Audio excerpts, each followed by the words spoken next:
Hey, this is Phil. Amy's on the other side of the video recorder.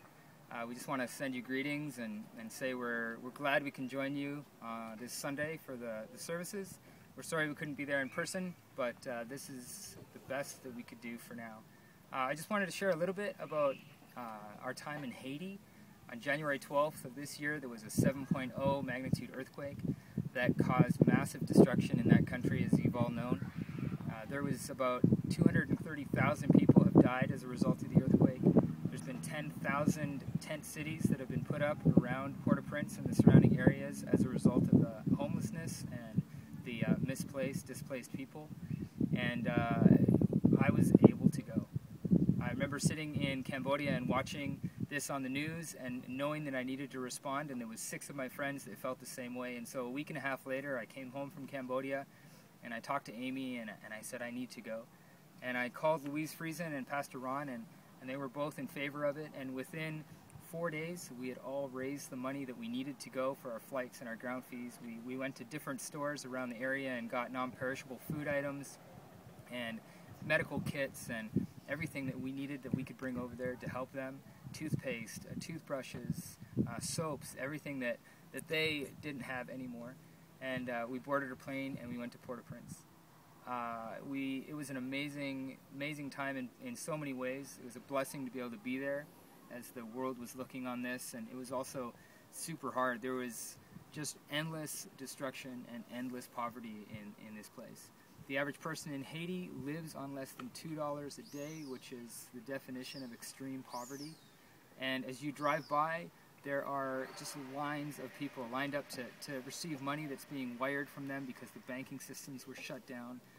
There was people trying to set up their businesses again by just putting up tables or tarps on the street and selling their fruit or their produce or their supplies on the street, trying to just make some sort of a living.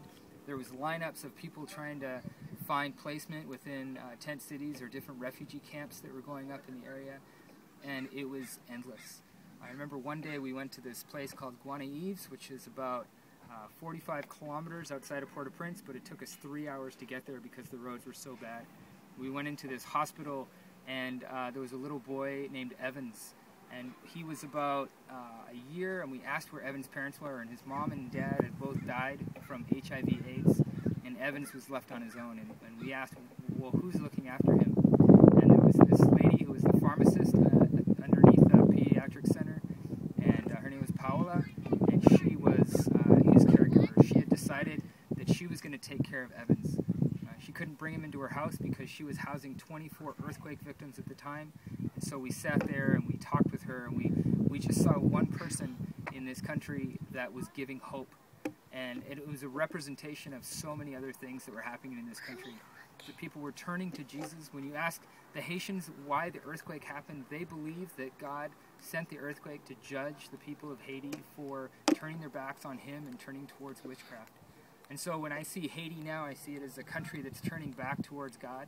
I see it as a place that is excited about the future, but also still trying to recover from the past of what just happened with the earthquake.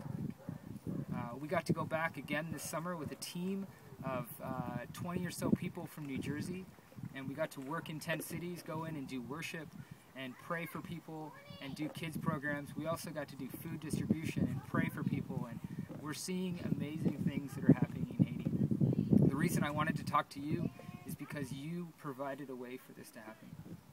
You provided funds as a church, you prayed for us, and you supported this trip. And so one of the ways that Haiti has been changed is through Winnipeg Evangelical Free, and we really, really appreciate that. It still has a long way to go. When you drive through the streets, there's hope, but there's hope amongst destruction. There's hope amongst poverty. There's hope amongst despair, but people are trying to move forward, and it's a beautiful thing. So thank you so much. We hope you enjoy the rest of the conference, and just thanks so much for being a part of our lives and a part of our support team. And we hope you have a great day. Bye-bye.